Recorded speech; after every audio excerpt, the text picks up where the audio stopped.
You only have 3 years to live. Sounds terrifying, right? Imagine how your clothes feel. Yeah, I said clothes. The average lifetime of a piece of clothing is 3 years, according to Textile and Garment Recycling Facts and Figures from thebalancesmb.com, accessed June 14th of this year. 85% of clothing goes to landfills, which equates to 70 pounds per person. 70 pounds, that's like the weight of a first grader, right?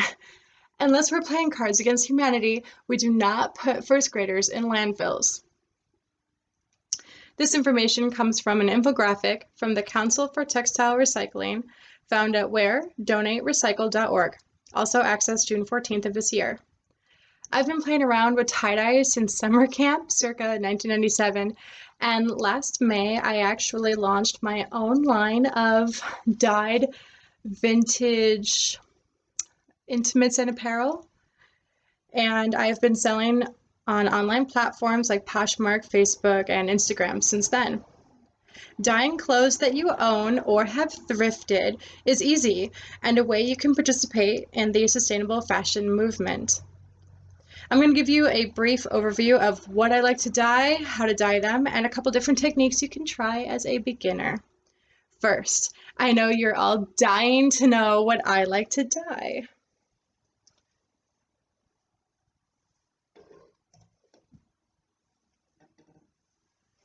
So I like to do intimates and apparel, as previously stated. This is sleepwear. I like to do vintage sleepwear because it's made of nylon. Very cool. It has like this really pretty sheen to it, like satin, but it's a bit way more, durable and affordable. And you can find it at thrift stores, which is really nice. And then I really like to do vintage, not only because that's where you can find the nylon, but vintage is just really cool. It's a way to keep history going, right? So according to the newspaper article by Eric Schwartzberg, published July 8th, 2016, called New Middletown Business Features Vintage Clothing and Lingerie, the shop owner is quoted in the article saying, "Vintage isn't a hot commodity right now. It will always be a hot commodity. People like to remember a time past, especially when that time reminds them of someone they love." So, having gone over what I prefer to dye, I will share with you how to dye and like what to use. So let's get right to the point. So RIT liquid dye. Good thing the cap is all nice and tight. So I like to use the liquid dye. I feel like I have a lot more control over it, and they have all-purpose and synthetic. So whatever kind of textile, whatever material you're using, they got you covered, quite literally. So you can use the stovetop or the bucket method. The most important thing here is heat because that's what bonds the dye to the fabric. I use the bucket method. The water that comes out of my sink is steaming, so you can literally scald yourself on it. But I have 2 3-gallon buckets that I use, and I usually don't have more than 2 or 3 colors going at once, so that's why I have 2 buckets. Got my rubber gloves, which everybody has these days. I have my spoon that I use to stir the fabric, and then I have makeup brushes. So if you've ever gone to a craft store, you can find markers, like fabric markers. The tips of them are too rough. They're very rough. They're like felt or something, but they are too rough for softer textiles, fabrics like this. They're great for denim and canvas, but these are really soft, and I've been painting with dye recently. So an example I have of this, I've recently hand-painted, hand-dyed nightgown is my iris one. So I use these very brushes on this, and yeah, it was not easy. This little thing gave me lots of drama, drama queen. He's a little diva. So, but that is hand painted there with dye. And again, intimates are super fun. They're really great.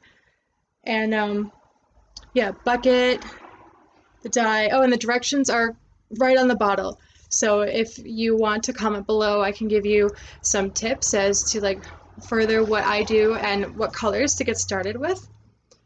So now that I have gone over what I use, and as you can see, I root for RIT, let me share with you some techniques to add to your bucket list.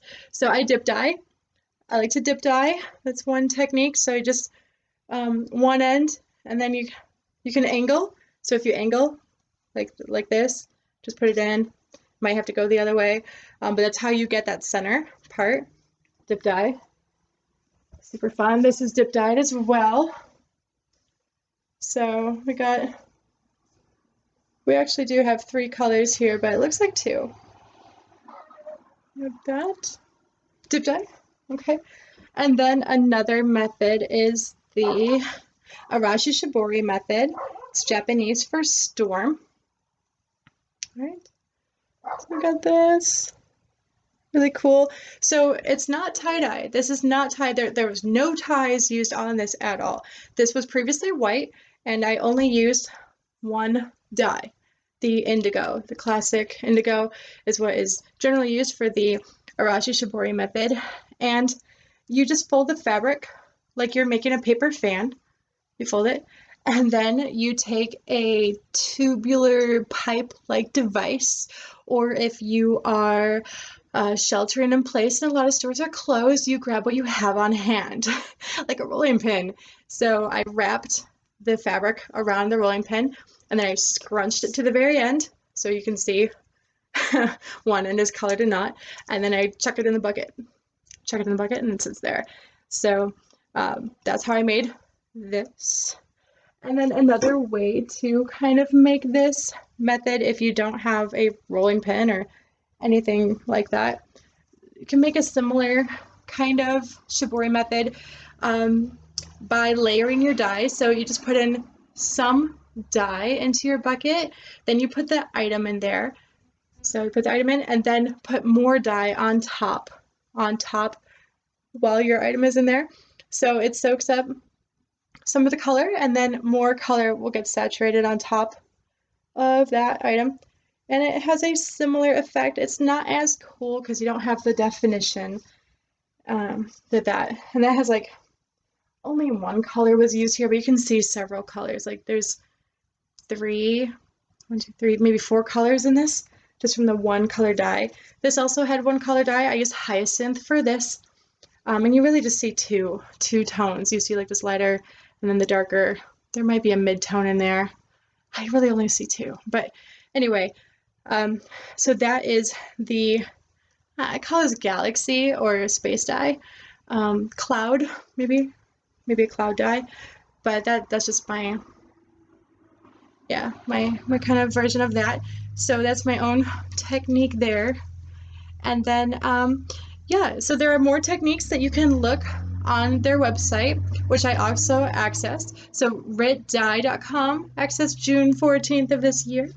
That you can see they have ice dye, which is very cool. I'm going to look that up soon, learn that, and marbling for you to discover and try yourself. So today I give you a brief overview about dyeing fabric, specifically what I like to dye, what products I use and how to dye, and some techniques you can try even as a beginner. Let your clothes see their 4th birthday and celebrate your anniversary with them. Celebrate together by giving them a new look. Also, you can dye clothes in a pattern or a significant color and gift it to somebody, and it'll be one of those handmade gifts from the heart. All the while, you yourself are becoming a historical preservationist, a landfill rescuer, a champion of the apparel industry, and a hero of the earth. Tony Stark once said, "We may not be able to save planet Earth, but you're damn sure we'll avenge it."